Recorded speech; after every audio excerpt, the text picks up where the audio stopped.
Hello, everyone. Today we're diving into the incredible yet bittersweet story of Don Cornelius, a man who forever changed the face of American television and gave black culture a stage it had long deserved. From his humble beginnings in Chicago's South Side to creating the cultural phenomenon that was Soul Train, Don's journey was nothing short of revolutionary. But behind the glitz and glamour lay struggles that ultimately defined his later years. Stay tuned as we uncover the highs, the lows, and the legacy of a trailblazer who proved that representation matters. Don Cornelius was born on September 27, 1936, in the city of Chicago, Illinois. Growing up in the culturally vibrant Bronzeville neighborhood on Chicago's South Side, Cornelius was immersed in a community rich in African American heritage, where music, art, and civil rights were central to daily life. The South Side of Chicago during the mid-20th century was a melting pot of culture and struggle, where African American families like the Corneliuses sought better opportunities amid the ongoing challenges of systemic racism and economic disparity. Cornelius attended DuSable High School, a prominent institution known for producing talented individuals in various fields, including music and activism.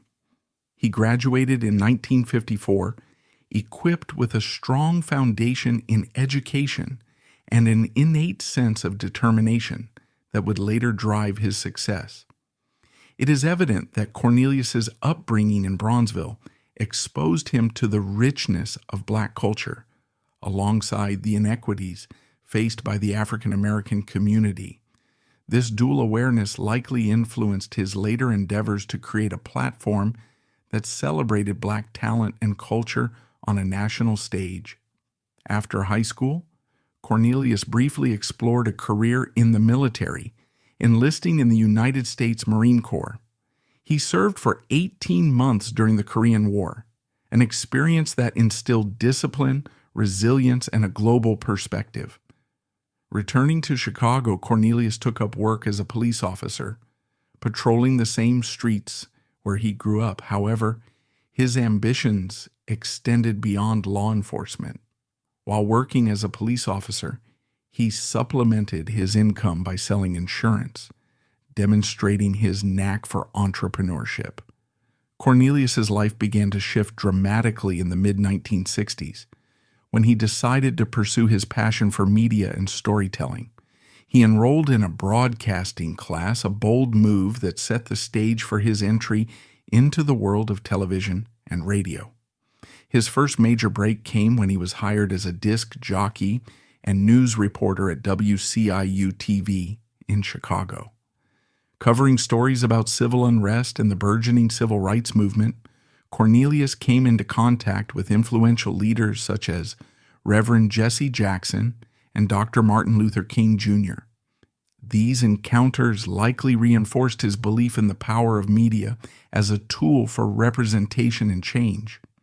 Don Cornelius was born to Carter Cornelius and Thelma Booth Cornelius, who played significant roles in shaping his early life and values. Carter Cornelius, originally from El Dorado, Arkansas, worked as a postal worker, a steady and respected profession at the time, providing the family with stability despite the socio-economic challenges of the mid-20th century. Thelma Booth Cornelius, hailing from Higginson, White County, Arkansas, was a homemaker, dedicating her time to raising Don and instilling in him a sense of discipline, resilience, and pride in his cultural heritage. The family lived in the vibrant Bronzeville neighborhood on Chicago's South Side, an area known for its rich African American culture and historical significance during the Great Migration. This environment exposed Don to a thriving community of artists, musicians, and activists, fostering his early appreciation for black culture and its importance in the broader American narrative.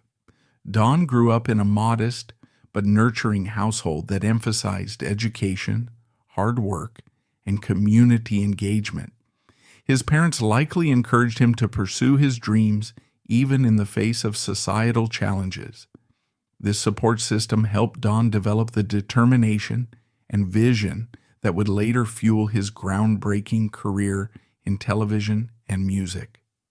The influence of his parents, particularly their strong work ethic and emphasis on self-reliance, resonated deeply with Don throughout his life.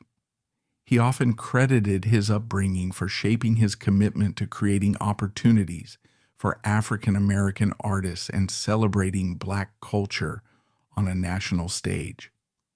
Don Cornelius's career in broadcasting began in the mid-1960s, a time when African American representation in media was severely limited.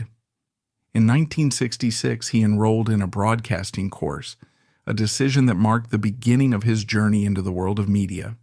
Shortly after, he started working as a disc jockey and news reporter for WCIU-TV in Chicago. His role allowed him to report on stories of social unrest and cultural movements, laying the foundation for his understanding of the power of media in shaping public perception and amplifying marginalized voices.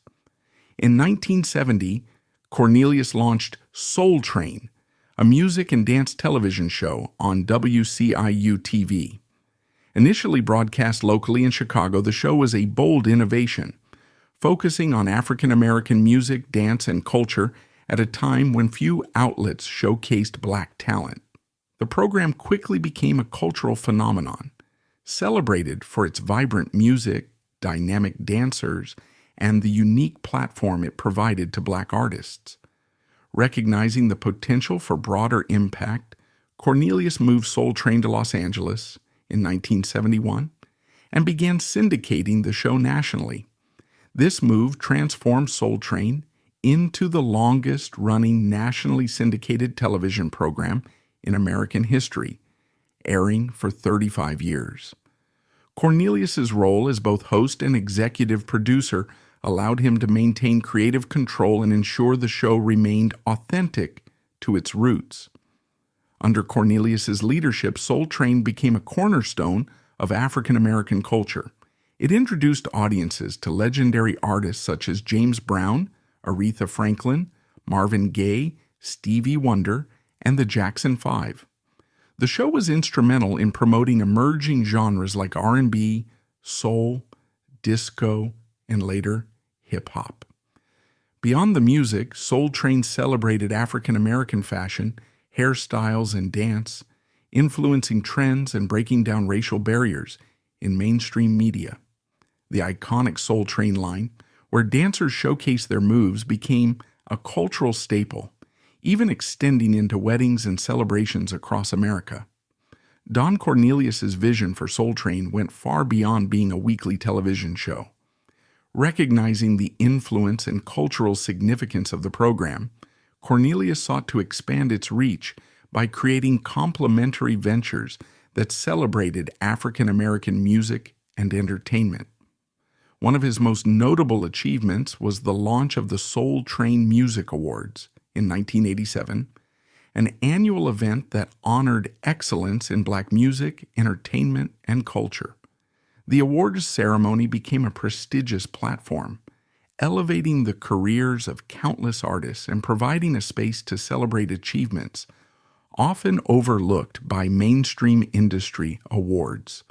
The Soul Train Music Awards not only highlighted the talents of performers, but also showcased the influence of Black culture on the global stage. From performances by iconic artists like Whitney Houston and Michael Jackson to heartfelt tributes celebrating legends such as Marvin Gaye and Aretha Franklin. The awards embodied the spirit of Soul Train while elevating its legacy. Cornelius also ventured into record production, seeking to create a holistic ecosystem that nurtured Black artists and helped them reach wider audiences. By leveraging the Soul Train brand, he opened doors for emerging musicians and provided them with opportunities to grow their fan bases, paving the way for a more inclusive music industry. One of Cornelius's most groundbreaking contributions was his insistence on retaining full creative and financial control of Soul Train. At a time when African American media creators often had to partner with or sell to predominantly white-run corporations, Cornelius charted his own course. He built Soul Train as an independent Black-owned enterprise, ensuring that the cultural and artistic integrity of the program was never compromised. This commitment to independence and representation inspired a new generation of Black entrepreneurs, including Bob Johnson, the founder of Black Entertainment Television, BET. Johnson, who launched BET in 1980, often cited Cornelius's success as a blueprint for creating Black-owned media platforms that catered to African American audiences. BET, like Soul Train, became a cultural phenomenon. It provided a consistent platform for Black artists, entertainers, and creators to share their work with the world. Programs like BET Awards, 106, and Park and Comic View reflected the essence of Soul Train, emphasizing the importance of Black voices in shaping popular culture. While Cornelius was celebrated for his achievements, his career faced challenges. The advent of cable channels like MTV and BET in the 1980s introduced competition, and changing music tastes led to a decline in Soul Train's viewership. Cornelius, who had warmly embraced disco, struggled to connect with the emerging hip-hop generation, which he felt was at odds with his vision for the show. In 1993, Cornelius stepped down as the host of Soul Train, but continued working behind the scenes. He eventually sold the rights to the show in 2008, marking the end of an era. Despite the challenges, Cornelius's contributions to American television and culture remained unparalleled. Don Cornelius was inducted into the Broadcasting and Cable Hall of Fame in 1995 and received a star on the Hollywood Walk of Fame in 2006. His groundbreaking work paved the way for countless African American artists and entrepreneurs, leaving an indelible mark on American culture. Don Cornelius faced significant personal challenges and scandals later in life. One of the most notable incidents occurred in 2008 when Cornelius was arrested on charges of domestic violence following an altercation with his second wife, Victoria Chapman. The accusations, which were shocking given Cornelius's public persona, led to significant media attention. Cornelius initially denied the allegations, but eventually pled no contest to the charges. The court placed him on probation for 3 years, marking a low point in his personal and professional life. His wife, Victoria Chapman, had also filed for restraining orders against him during this period, adding further strain to his already deteriorating reputation. These legal issues brought Cornelius's personal struggles into the spotlight, revealing a side of his life that contrasted sharply with the polished, charismatic image he had cultivated as the host and creator of Soul Train. For fans and colleagues, the news was a stark reminder that even cultural icons are not immune to personal difficulties. Cornelius's struggles were compounded by ongoing health problems. Following a 1982 operation to address malformed blood vessels in his brain, he suffered from seizures and chronic pain for the rest of his life. These health issues, coupled with his legal troubles, reportedly led to bouts of depression and social withdrawal. By the time of his arrest in 2008, Cornelius was described as being in a fragile state, both mentally and physically. Friends and family noted that his declining health and personal challenges seemed to weigh heavily on him, impacting his ability to fully recover from the negative publicity surrounding the domestic violence case. The fallout from the case also highlighted the financial and emotional toll of Cornelius's second marriage. The contentious divorce with Victoria Chapman in 2009 revealed the depth of their marital conflict. Cornelius expressed frustration during the proceedings, describing his significant health problems and his desire to finalize the divorce quickly. He complained about the financial burden imposed by the settlement, which required him to pay $10,000 per month in spousal support, purchase a home for his ex-wife, and cover tuition fees for her adopted daughter. These obligations left Cornelius feeling betrayed and deeply resentful. According to close friends, the divorce and its aftermath drained his energy and morale, leading to a sense of isolation and regret. The domestic violence case and the personal turmoil that followed tarnished Cornelius's image in the eyes of some. However, those close to him emphasized that these scandals did not diminish the immense cultural impact of his work. Figures like Smokey Robinson and Clarence Avant spoke openly about Cornelius's enduring legacy, acknowledging that while his later years were marred by challenges, his contributions to Black culture and entertainment remained unparalleled. Don Cornelius's personal life, though largely private during the height of his fame, came under scrutiny in his later years, particularly due to his tumultuous second marriage. While his professional career brought him immense success, his relationships were marked by challenges that left a lasting impact on his emotional well-being. Cornelius's first marriage was to his high school sweetheart, Dolores Harrison. The couple shared 2 sons, Anthony and Raymond, and their life together seemed rooted in the stability of a shared history. However, as Cornelius's career skyrocketed with the success of Soul Train, the demands of fame and the intense workload strained their relationship. Eventually, the couple divorced, though they remained connected through their shared role as parents.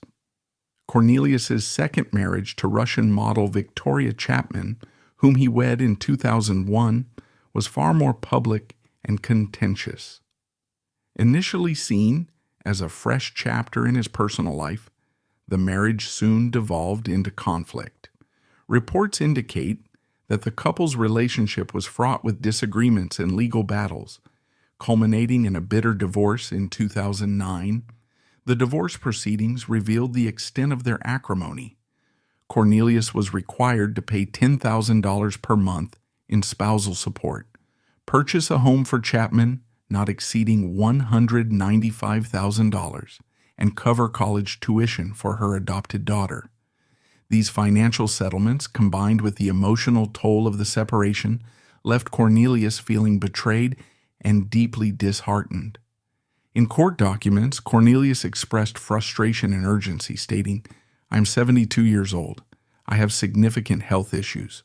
I want to finalize this divorce before I die." This sentiment underscored the profound impact the marriage and its dissolution had on his mental and physical health. While Don Cornelius's personal life was marked by its challenges, his relationships outside of marriage reveal a network of friendships and professional alliances that celebrated and supported his contributions to culture and media. Known for his reserved and private nature, Cornelius maintained a close-knit circle of confidants who admired his trailblazing work and often stood by him through his struggles. One of Cornelius's most enduring relationships was with Clarence Avant, a legendary music executive often referred to as the Black Godfather. Avant was a staunch supporter of Cornelius, recognizing his groundbreaking efforts to create opportunities for African American talent in a predominantly white media landscape. Avant and Cornelius shared a mutual respect for each other's work, and Avant frequently defended Cornelius's legacy, particularly in his later years, when personal scandals and health issues overshadowed his achievements. Avant spoke movingly about Cornelius after his death, stating, "His legacy to music, especially black music, will be forever cemented in history." Their bond was not just professional, but deeply personal, reflecting a shared commitment to advancing black representation in entertainment. Cornelius also shared a long-standing friendship with civil rights leader Reverend Jesse Jackson. The two met during the height of the civil rights movement, and Cornelius often credited Jackson as a source of inspiration for his work. Jackson admired Cornelius's ability to use Soul Train as a platform to uplift Black culture, celebrate diversity, and challenge racial stereotypes in mainstream media. After Cornelius's passing, Jackson eulogized him as a transformative figure, stating, "He's right up there with any civil rights leader of our generation. He gave people a chance to feel good about themselves." Their relationship underscored Cornelius's broader mission of empowerment and social change through entertainment. Throughout his career, Cornelius was a mentor to many artists, dancers, and media professionals who appeared on or worked behind the scenes of Soul Train. He was deeply invested in nurturing Black talent, both on screen and off screen, insisting on having African Americans in key production roles. Artists such as Smokey Robinson, Aretha Franklin, and Stevie Wonder credited Cornelius and Soul Train for giving them exposure to national audiences, which significantly boosted their careers. Beyond the entertainment industry, Cornelius's relationship with community leaders and activists further highlighted his commitment to social progress. Figures like Al Sharpton, who appeared on Soul Train as a teenager, often remarked on the show's impact in promoting Black pride and unity during a turbulent era in American history. Despite his professional connections and friendships, Cornelius was known to be intensely private. Friends described him as someone who rarely shared personal struggles, even with those closest to him. Clarence Avant noted that Cornelius often kept his pain hidden, a trait that became more pronounced as he faced health issues, legal troubles, and the fallout from his second marriage. While Cornelius's private nature sometimes limited his personal interactions, it also deepened the admiration of those in his inner circle. Many of his friends, including Avant and Jackson, expressed regret that Cornelius did not receive the recognition and support he deserved during his lifetime, emphasizing the need to honor his legacy after his passing. On February 1st, 2012, the world lost a trailblazing icon when Don Cornelius died by suicide at the age of 75. The news of his death shocked fans, colleagues, and admirers, shedding light on the struggles he faced in his later years. Cornelius, who had revolutionized the portrayal of African American culture through Soul Train, had been battling severe health issues, personal turmoil, and depression, which culminated in his tragic decision. In the months preceding his death, Cornelius's health had deteriorated significantly. He suffered from chronic pain, intense headaches and seizures, long-term effects of a 1982 operation to address a congenital brain condition. These health challenges, compounded by financial and emotional stress from his second marriage and divorce, left Cornelius feeling increasingly isolated and despondent. On the morning of February 1st, Cornelius was found unresponsive in his Sherman Oaks home in Los Angeles, California. He had died from a self-inflicted gunshot wound to the head. His son, Tony Cornelius, who had spoken to his father shortly before the incident, later expressed deep sorrow, revealing that Don had hinted at his struggles, but never explicitly sought help. Cornelius's death prompted an outpouring of grief and tributes from the music and entertainment industry. Artists, colleagues, and fans alike reflected on his immense contributions to American culture. Aretha Franklin described his death as sad, stunning, and downright shocking, calling it a huge and momentous loss to the African American community and the world at large. Smokey Robinson highlighted Cornelius's role in bringing Black talent to the forefront of mainstream media, emphasizing that Soul Train had given countless artists a platform to showcase their work. Despite his professional successes, Cornelius's later years were marked by struggles that overshadowed his accomplishments. Friends and family revealed that his divorce from Victoria Chapman had left him emotionally drained and financially strained. The $10,000 monthly spousal support and other financial settlements weighed heavily on him, contributing to his declining mental health. Cornelius's physical ailments also played a significant role in his despair. The lingering effects of his brain surgery, coupled with the stress of managing his personal and professional life, led to frustration and depression. Clarence Avant, a close friend, remarked that Cornelius's private nature made it difficult for others to intervene, as he rarely shared his struggles openly. While Cornelius's death highlighted the human vulnerabilities behind his iconic status, his legacy remains untarnished. Soul Train continues to be celebrated as a revolutionary platform that transformed American television and music. In 2023, Cornelius was posthumously inducted into the Rock and Roll Hall of Fame, further cementing his place in history. The enduring impact of Soul Train is a testament to Cornelius's vision and determination. His contributions paved the way for future generations of Black artists and entrepreneurs, proving that representation matters. Though his life ended in tragedy, Cornelius's work continues to inspire, reminding us of the power of culture, resilience, and creativity. Don Cornelius was more than just the creator of Soul Train. He was a pioneer, a visionary, and a voice for African American culture at a time when it was desperately needed.